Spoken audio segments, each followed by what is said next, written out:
Hey, it's Dave Cawley. I listened to a podcast a little while back called The Letter. You may have heard me recommend it. It's about a seemingly random murder that left a young man dead and his date wounded in more ways than I can understand. But more than this crime, The Letter was about an unexpected twist that happened when the victim's family and the killer later found themselves in communication. The host of The Letter, Amy Donaldson, is a colleague and friend of mine. She knew when she was reporting the story it was one of a kind. She didn't expect or even want to make a second season. But then she learned about another letter. So yeah, she made a second season. And The Letter Season 2 Ripple Effect is out now. It starts like your traditional true crime story. Two fathers are found dead, murdered, in the back of a van outside a swanky restaurant. The killer is soon caught and confesses, but the story he tells about why he murdered Jordan Rasmussen and Buddy Booth doesn't make much sense. His confession only salts the wound for these two families. I don't want to spoil where the story goes, but I can tell you Amy does a wonderful job peeling back the layers. Ripple Effect is right. Amy reveals how feelings of remorse, retribution, and forgiveness reverberate after such senseless trauma, echoing down through generations. I'm going to play you the start of the first episode of The Letter Season 2 Ripple Effect, and I'd encourage you to search for the show wherever you're listening right now to hear how it ends. You can also click on the link in the episode notes or go to theletterpodcast.com to hear more. Here's The Letter. The last night of Jordan Rasmussen's life wasn't especially remarkable. The only reason anyone finds it memorable is because those who love him most say it perfectly encapsulates who he was. No one remembers exactly what time the 32-year-old accountant pulled into the driveway of his single-story home the night of March 4th, 1982. But they do remember it was late enough that two of his children were already asleep. Jordan was working late when he received an unexpected phone call. That call would change his plans for the following morning. And that change of plans would cost Jordan Rasmussen his life. When he walked into the house, he found a familiar scene. His 8-year-old son and his 5-year-old daughter in bed, while his youngest, 16-month-old Chad, was wide awake. His wife, Deanne, wasn't home. She was playing indoor tennis with a friend, leaving the children in the care of a babysitter. And, as he often did, Chad was protesting bedtime. Deanne remembers it was her husband who unlocked the secret of getting Chad to sleep. Neighbors remember seeing Jordan almost every night, walking Chad around the block, trying to get him to sleep. Was he a fussy baby? He didn't want to go to sleep. So that was kind of their nightly ritual. But it was already dark that night, so Jordan offered to drive the babysitter to her house, just a couple of blocks away. And he brought Chad along for the ride. But when they returned home, Jordan realized the doors were locked, and he didn't have his key. I had no idea he had locked himself out of the house, and he was just on his own with Chad. In the early 80s, cell phones were not an option, so Jordan had no way to communicate with his wife. He went next door to the neighbors and across the street to see if they, by chance, had a key to our house, which they didn't. They invited him in so he could wait for me to get home. And he says, no, I just want to spend some time with Chad. Even before sunset that night, the temperature dipped below freezing. And that made Jordan's decision to decline an invitation to wait in the warmth of a friend's house a bit surprising. But he had his reasons. They said there was no way we were going to get Jordan to come in the house. He was determined he wanted to spend just alone time with Chad. So Jordan carried Chad back into their garage, and they took refuge from the cold in the family sedan. Exactly what happened between father and son that night will forever remain a mystery. But it's easy for Deanne to imagine it, because she'd seen similar scenes hundreds of times since they'd become parents 8 years earlier. I can just picture him being in the car, just hugging and laughing and giggling and talking to him. That's the way he was. But at some point, maybe the chill started to seep in. Maybe his wait was longer than he expected. Or maybe fatigue wore them both down. Whatever the reason, Jordan finally decided they couldn't stay outside any longer. he broke a window in our French door, just a little pane, and reached in and let himself in. Because I remember we had to get somebody here to fix the window the next day after the awful event had happened. That awful event was Jordan's murder. And it would happen less than 12 hours later.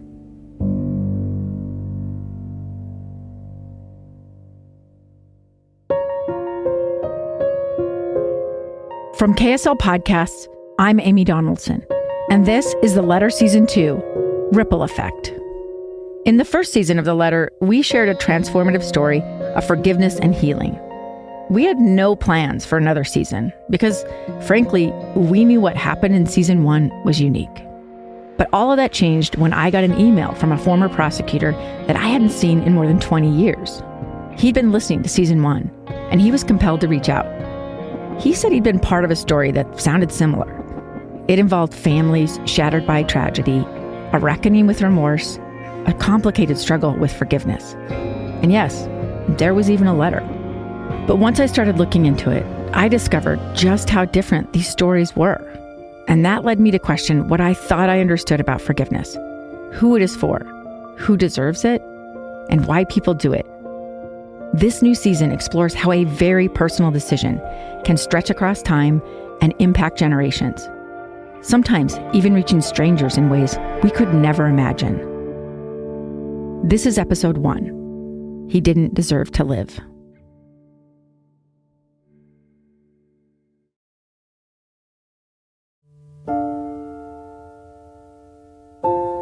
When Deanne Rasmussen came home from playing tennis and found out that her husband and her toddler had been stuck out in the cold, she was overwhelmed with guilt. But Jordan assured her it was no big deal. In fact, he'd treasured the solitary snuggle time with Chad. It was a gift at the end of a long, difficult day. Jordan was the best dad. He adored his children. He would do anything in the world for them. When Deanne and Jordan first met as teenagers working together at a dairy in Salt Lake City, she had no idea they would have 3 children together. She didn't give much thought to what he might be like as a father, or even a boyfriend for that matter. She was just 17, and he was the lanky 19-year-old manager already in college. I had no romantic interest in him, but he was so nice. On nights like this, she couldn't imagine a life without his patience and love.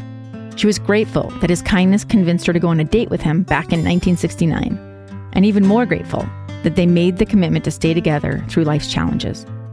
The first test of their commitment came in the summer of 1969 during the Vietnam War. Jordan enlisted in the Air Force Reserves, and basic training kept them apart for 6 months. Even daily letters and weekly calls couldn't ease their longing to be together. We were quite serious by then.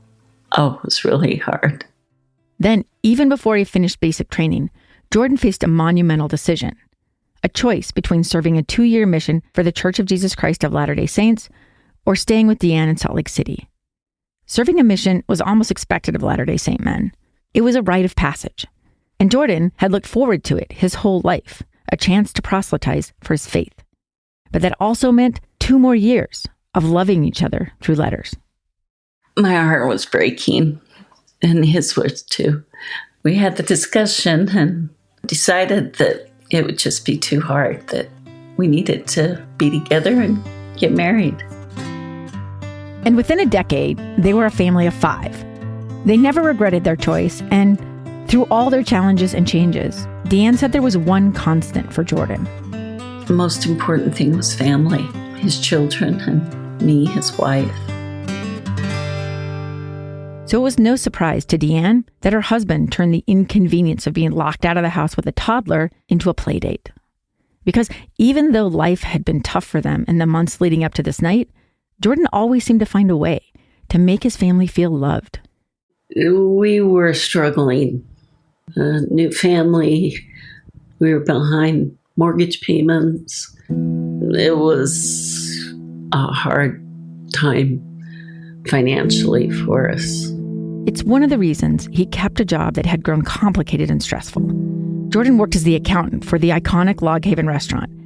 Since its conversion from a wealthy family's mountain retreat to a high-end restaurant, it had become the place for weddings and receptions in the 80s.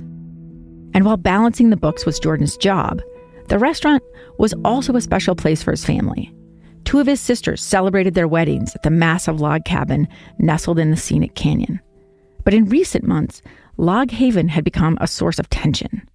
Under that serene surface, trouble was brewing.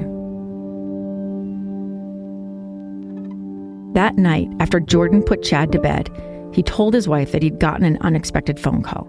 It had to do with the restaurant. Though Log Haven was still very popular, it had been struggling financially. The relationship between the 2 partners who owned it had soured and grown increasingly contentious. One partner planned to buy the other out, and the restaurant staff worried about what might happen to their jobs, including Log Haven's 25-year-old manager, Michael Moore. It was Michael who had called Jordan and asked for that early morning meeting at Log Haven. He'd said something about Sunday's receipts being off. Deanne had met Michael several times, including a recent lunch date. It was only a couple of weeks before where Jordan went up to Log Haven, and he had me come with him, and so we actually had lunch with Mike Moore. So when Michael proposed the early meeting, Jordan agreed, but he was not looking forward to it. Deanne was aware of some of the issues. Just a few months earlier, Jordan had pointed out a $30,000 shortfall to one of the partners.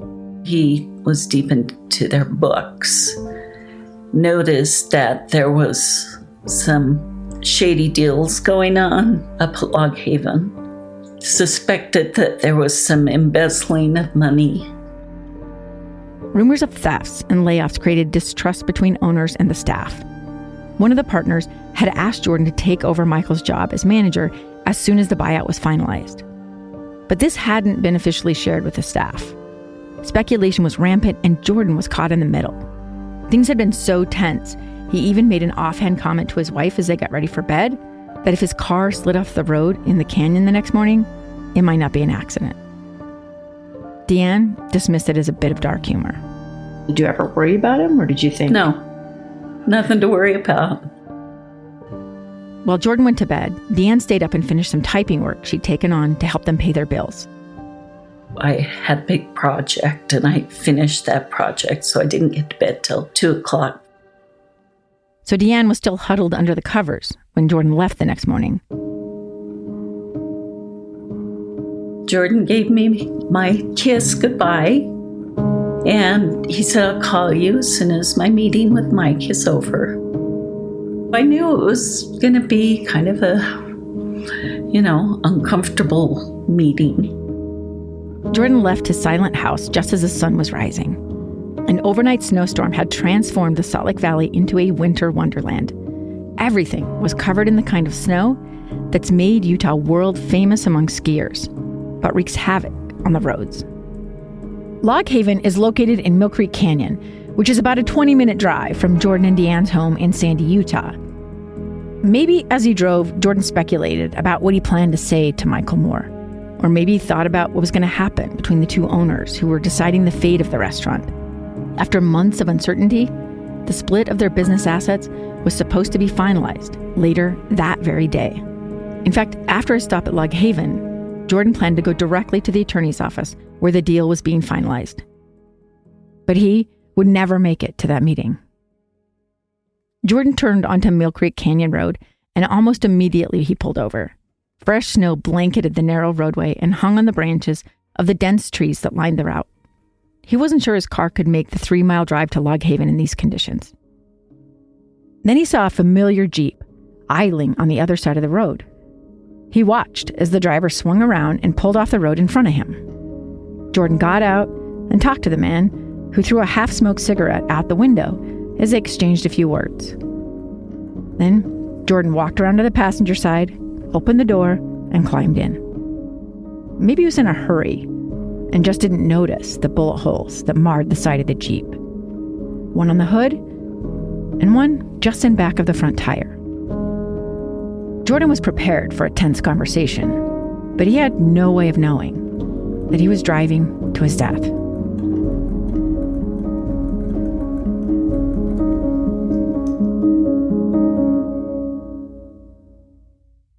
That again was just a part of The Letter Season 2 Ripple Effect, Episode 1. To hear the rest, search for The Letter in your podcast app of choice or go to theletterpodcast.com to follow the show. Thanks for listening.